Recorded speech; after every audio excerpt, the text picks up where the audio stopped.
Welcome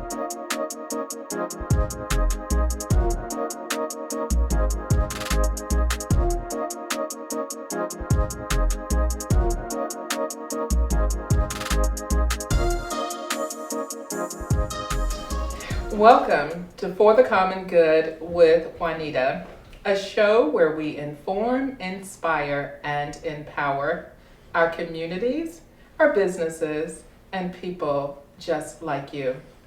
I'm excited about the show today. On the show today, we're talking about building bridges between people in multicultural communities. And our guest today is Pastor Henry Brinton. I'm excited.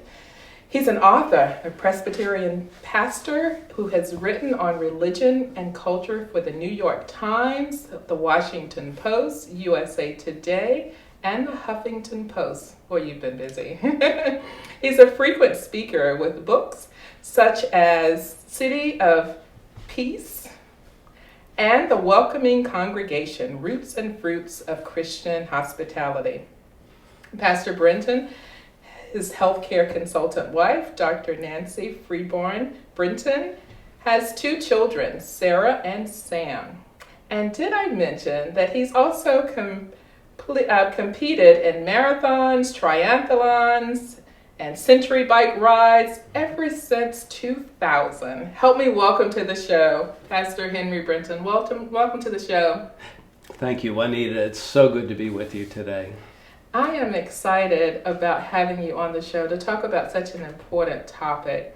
Now, as a Presbyterian minister, you are accustomed to preaching and to teaching. What made you decide to write a book? That's a great question, Juanita. I love the name of your program, The Common Good, because that is something that I am always working towards in my ministry. I think we're at a time in our nation's history where there is so much conflict, so much discord between blue states and red states, between immigrants and native-born Americans, between people of different races and nationalities and religions. And so I'm challenged to find ways to bring people together, to work for the common good. As a preacher, I know that I can preach about these challenges, but sometimes people are resistant to hearing a sermon. We even have an expression in our society. People will say, "Don't preach at me." Ooh, they get defensive. Yes. But people are engaged by a story, by a novel. They're drawn into the story and they start to think about these issues in new ways. And so I was inspired to write this novel as a way of finding ways to work for the common good through a story. Thank you for that. It's beautiful. But this story is different. There's something different about this book. So why this particular book? This book really gets at some issues that are of deep concern to me. How can we work for peace in a multicultural community? How can we bring people together? And I discovered when I was doing some archaeological research that the ancient world has some things to teach us, particularly the city of Sepphoris in the Galilee region of Israel. It was a place where Jews in the first century, around the time of Jesus, found a way to make peace with the Roman occupiers. That was a time of enormous conflict, enormous stress, but they found a path forward, and so they have something to teach us. I also have been inspired by the town that my wife Nancy and I have moved to, the town of Occoquan, Virginia, which is a town that has had some conflict of its own, but has found a way within its own history to make for peace. And so Occoquan is the setting of this book, City of Peace. Amazing. So talk about the characters in the book. And I want to get to know the characters a little better. So tell us about the characters in the book. The main character is a Methodist pastor named Harley Camden. I, of course, am a Presbyterian minister, and so people ask me, why did you make Harley a Methodist? Well, I needed Harley to have a bishop to send him to Occoquan. And so there's a very practical reason that he's a Methodist pastor. Harley suffers a devastating loss. His wife and his daughter are killed in a European terrorist attack. And so his ministry in the town of Sterling, Virginia begins to deteriorate, and so his bishop sends him to Occoquan to heal and to recover. But once he gets to Occoquan, he runs into a tragedy within that town. A young woman named Nora Bayati, the daughter of the Iraqi baker, a Muslim man, is murdered. And so Harley's grief is compounded by the grief of his community, and he is forced to find a way to bring people together. Oh, this is absolutely amazing. So this centers around Harley and the experience that Harley is going to have in trying to bring this community together. That's right. And he meets some fascinating people. He develops a friendship with a young woman named Tanya Jones, who is the member of an African American congregation nearby. He reconnects with a former student from his college days and seminary days, a Jewish woman named Leah Silverman, and he is forced to himself begin to build some bridges across the barriers of race and culture and religion. So we're going to talk more about that, because there's this experience that Harley has when he walks into a church and he sees something there. We're going to talk a little bit about that and maybe the impact that had when we come back from this break. I want to hold that until when we come back from the break. We're going to take a short break and we'll be right back.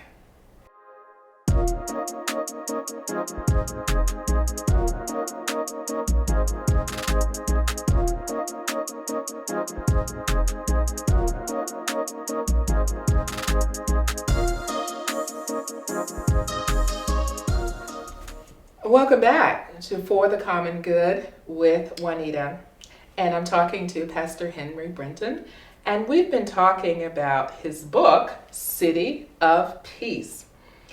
So Pastor Brinton, I wanted to ask you, we talked about the characters in your book, and there was this main character, Harley Camden, and there is a scene where Harley enters a church, and there's a stained glass window in the church, and it has a black Jesus. Why was this important in your book? This is something that Harley discovers when he first comes to the town of Occoquan. He is sent by his bishop to this town to heal and to recover from his personal tragedy. And so he goes to the church that he has been sent to, which is called Riverside Methodist Church, very close to the banks of the Occoquan River. And when he walks in, he sees this amazing stained glass window with this beautiful picture of a black Jesus calming the waters of the Sea of Galilee. And he's struck by that. He wonders, why is this a black Jesus? And then he remembers that that church had not always been Riverside Methodist. It had been founded by a formerly enslaved man named Bailey after the Civil War. And for most of its history, it had been a church called Emmanuel Baptist Church. And within that church, an African American congregation gathered for worship and service and mission through years of segregation, through some terribly difficult times, and that black Jesus had inspired them. Harley inherited that church when the African American congregation outgrew that small building and moved to a larger facility elsewhere. And so it was purchased by the Methodists. But that black Jesus became a focal point for Harley and a true inspiration to him, challenging him to reach across the boundaries of race and culture and to develop relationships that would enable his community to heal and even thrive. So it became a very important element of his ministry. A symbolic, I guess, a moment for him to walk in and see that and what it meant. Wow! So the town of Occoquan is where the book is set. That's the setting, and there is something about the ancient rocks. So there's a set of ancient rocks that have many divisions, I believe it is, and in the history of the town, these rocks have seen many divisions. Explain what you were trying to do there in the book. Yes. The rocks are real. You can visit Occoquan and see them. They stand on the banks of the river, and they are 300 million years old. Just let that number sink in. 300 million years old. They were formed when two continental plates ran into each other, the North American plate and the African plate, and pushed these rocks up. And then hundreds of millions of years ago, they separated and became the continents that we know today as North America and Africa. These rocks have stood as silent witnesses to tremendous divisions between Native Americans and settlers, between the King of England and the colonists, between blacks and whites, between people in conflict at all different times. And in the book itself, they also bear a sign that shows a more recent conflict. The rocks have been painted with the mark of the Islamic State. And when Harley sees that sign, he becomes very frightened, because he sees here is another conflict between Americans and terrorists from the Islamic State. And so at that point in the book, the story changes from a simple murder mystery, wondering who killed Nora Bayati, to a terrorism thriller. And Harley sees that he's going to have a role in protecting his flock from this threat from Islamic terrorists. So all throughout history, these rocks have witnessed people in conflict, and in every generation we are challenged to find a way to heal those divisions. Wow. That's fascinating. Because of the rocks, now he has really taken on this new role to try to protect. It becomes a form of his mission to protect the people in the town of Occoquan. Exactly. That's really interesting. Now, he has a lot of different encounters with individuals, and I think there was one point where Holly is taking a boat ride and he meets a college friend, Leah, and she puts a challenge before him. What kind of challenge was that? So Leah Silverman is a Jewish woman that Harley met when he was in divinity school and she was in college. She was a religion major at Duke University, where they met. And they had been separated for many years, but by chance they came back together again when he was moved to Occoquan. And so they renewed their friendship, and one of the things he would do to soothe his own spirit would be to take a boat ride. He bought a used boat soon after moving to the town of Occoquan. So he took Leah out on the river. And while they were on the river, Harley started asking her questions about the Muslim Iraqi family in town, the Bayatis, who had lost their daughter to this unsolved murder. And Harley asks her, "Do you think the Bayatis are terrorists?" She, as a Jewish woman, responds in a strong word of defense, saying, "Harley, you cannot accuse them of terrorism just because they are Muslim. We Jews have been accused of all kinds of terrible things just because we are Jews. You cannot treat people like that. Holocausts come out of that kind of suspicion of entire groups of people because of their religion." And so she really challenges Harley in her response. Harley, of course, has lost his own wife and daughter to Muslim terrorists in Europe. He's probably not wanting to hear that. He's not wanting to hear that. And he gets angry saying, how can you be so naive?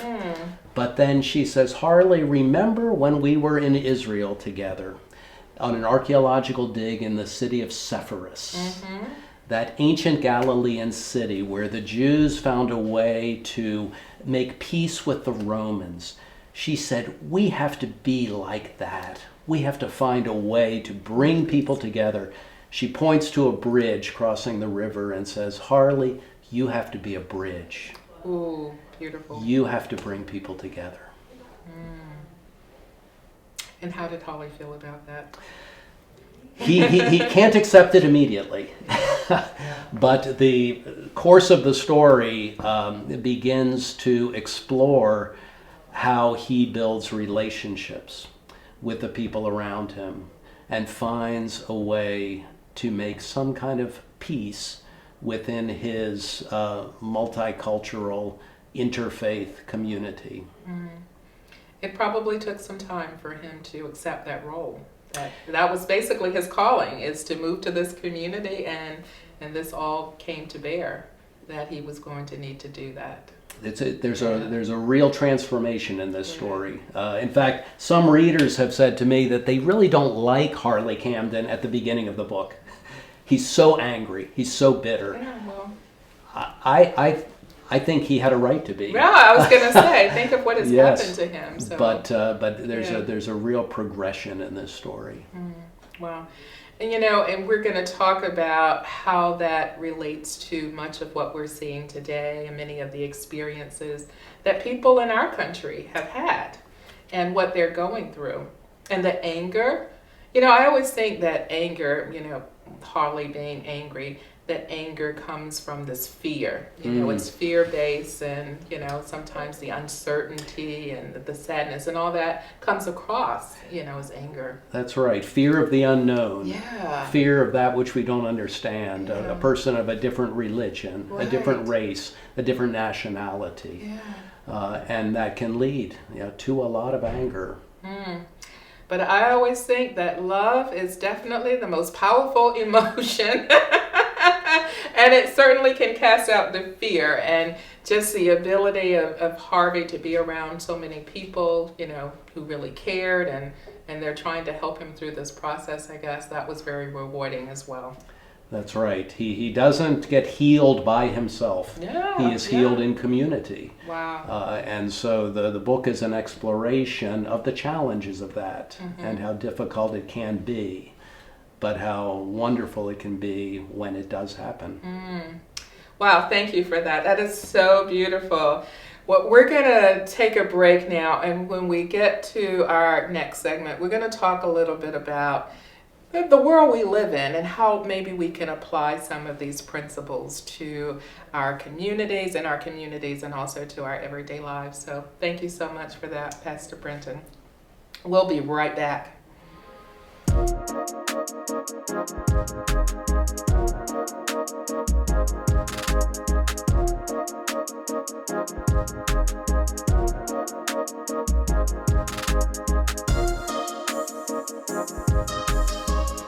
Welcome back to For the Common Good with Juanita, and I'm talking to Pastor Henry Brinton, and we've been talking about his latest book, City of Peace. And I wanted to ask you, Pastor Brinton, at one point, Holly, the main character, sits down for dinner with an Ethiopian couple in the town of Occoquan, and he makes a discovery that helps him and his community. What exactly was that? This is one of my favorite scenes from the book. Harley makes friends with a couple named Yusef and Sophia Ayad. They are immigrants from Egypt, and they are Coptic Christians. Coptic Christians are some of the most ancient Christians in the world. They trace their church back to the 1st century. They believe they were founded by the disciple Mark, by Saint Mark. And so they have an ancient practice of the Christian faith. And they invite Harley over for dinner and serve him some Ethiopian food, and he enjoys that. And they talk about how important shared meals have been to them. And they surprise Harley a little bit by saying that they have become very close to the Bayati family, the Iraqi Muslims in town, because they share so many meals together. Ooh. And Harley says at one point, wouldn't the world be a better place if people actually sat down and ate with each other? Oh, that's beautiful. And that is something that Youssef Ayad definitely affirms. He talks about how back in Egypt, Christians and Muslims are getting together less and less, and the conflicts have blown up over there with tremendous violence between those communities. A generation ago, they would often eat together in community, but these days they keep apart. And so Youssef and Sophia have practiced this hospitality with the Bayatis and received hospitality from them, and that has enabled them to live at peace, even though they are Christian and Muslim. And so really what Harley discovers in that moment is the importance of Christian hospitality. What Jesus himself did so well, sitting down to eat with tax collectors and sinners, people of all kinds, all backgrounds, and finding a way to build relationship. And so that, I think, is one of the challenges that we face today, and something that I am trying to do in my own life, as well as in the fictional world that I've created here. That's what we used to call practicing what you preach, and that we're saying things, but then our actual practice sometimes can be a little bit different. You know, and sometimes I guess people get caught up in the day-to-day and they don't really think consciously about what they're doing and how they can do it differently and make a difference. But that's a beautiful example of sitting down and fellowshipping together and eating together. I like that story. Now let's talk about what we are experiencing today and the polarization that we're seeing, the divisions between people, different races, religion. There's so many things right now that's happening in our country, and it's a beautiful time to talk about a book like this, The City of Peace, and how we can apply some of these principles to in our day-to-day lives and in our communities.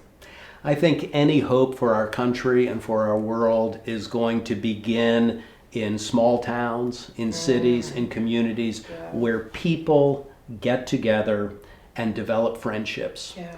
We're all spending way too much time on social media, in the echo chamber of the internet, where people just hear their own prejudices reinforced again and again. And that's true across the spectrum, from the left to the right. Yeah. We need to be engaging each other, as you and I are talking right now, sitting down, having a cup of coffee, sharing a meal. I know it's hard in the pandemic, but we'll get out of it. We'll get back to that place where we can actually eat and talk together. Until then, I think it's important simply to get out in the community.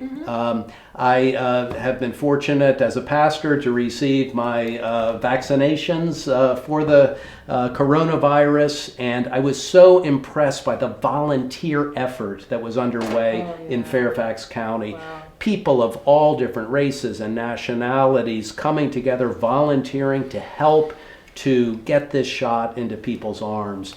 And people were talking. It was beautiful to see, working together for the common good. You know, we have a tendency to come together when there's tragedy or things happen like 9/11. Yes. The way the community comes together during those times. But it's a shame that something has to happen in order to make that happen, or the coming together to actually take place. Why can't we just do that anyway? But we wait till tragedy somehow happens. And you're absolutely right. This pandemic has brought a lot of people together. It has. And let's hope that we have some unity in our communities and in our nation after this pandemic has passed. But I do believe it's going to start at the local level. It's going to start with you and me reaching out to the person who looks different than us, who maybe has a different faith, and just get together and talk. My church, Fairfax Presbyterian, has had great success up to the time of the pandemic in having some gatherings for table conversations between Christians from our church and Muslims from the Turkish mosque in our town. And we get together, we don't argue about theology because we don't always all agree the same theological points, but we can talk together about the concerns we have for our children. We can talk together about the holidays we celebrate. We can talk together about how we can work together to make our community a better place. And out of that, we have had some tremendous success getting together and feeding the homeless of our community on cold winter nights. And I'll tell you, Juanita, the homeless guests like the Turkish food better than they like our American food. They're always happy when the Turkish Muslims bring their delicious dishes. So that's the kind of thing we can do to build cities of peace. One person at a time. I would say one heart, one mind, one thought at a time, how we can just change our thinking, how we look at things, and the value, because we focus on how we're different instead of focusing on what we have more in common, because we all have something in common. And you just mentioned that, the kids, the families, we all want the same thing for the kids and for the family, but yet we focus on the differences, what I call artificial differences, because at the core of who we are, we're really about love, and then the fear sets in and the identity sets in. We start to change how we see ourselves. But that's not who we are. That's all artificial. The core of who we are is really love, That's right. That's what I so believe. Develop those deep-spirited friendships. Exactly. Heart to heart. The spiritual connections, right? Wow, this is absolutely fascinating. Thank you so much, Pastor Brinton, for being on the show, and good luck with your book. Thank you. I hope your viewers will enjoy it. I intended for it to be a good read, a page turner, but also one with a very serious message. Thank you so much. We need that at this time, and really just having this conversation. Hopefully others will do the same thing once they hear this. So thank you again for being on the show. So welcome. And thank you for tuning in to For the Common Good with Juanita.